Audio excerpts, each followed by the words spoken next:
Magdadalawang linggo ng balot ng takot ang ilang taga Sultan Kudarat. Nililindol kasi sila. Earthquake swarms ang tawag dyan ng PHIVOLCS ng epicenter ay sa Moro Gulf. May report si Von Aquino.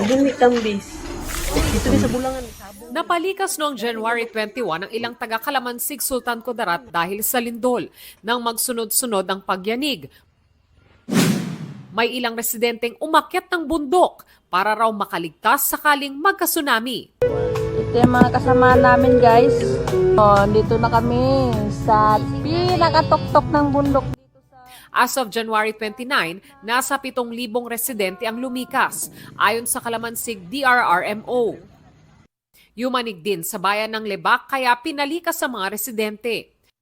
Maging sa bayan ng Palimbang, lumabas ng classroom sa mga guro at mag-aaral. Ayon sa PHIVOLCS, sa ilalim ng Moro Gulf ang epicenter ng pagyanig. Lagpas 2,700 na ang na-record na lindol doon mula January 20. Mahigit 800 ang naiplat ng PHIVOLCS at 79 ang naramdaman, naglalaro sa pagitan ng magnitude 1.3 at 5.9. Earthquake swarm ito ayon sa PHIVOLCS, mga pagyanig sa magkakalapit na lugar sa isang rehiyon sa magkakalapit na oras.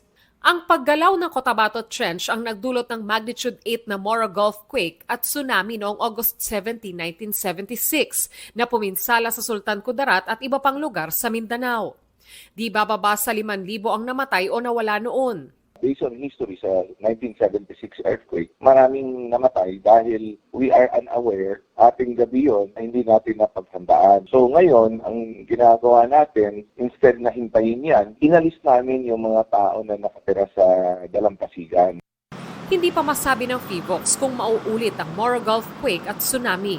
Ngayon, bumababa yung seismicity per day, yung earthquakes per day. Magkakaroon lang tayo ng tsunami if magkaroon ng magnitude 6.5 and above na lindol na shallow. Paalala ng PHIVOLCS sa publiko, mag-duck, cover and hold.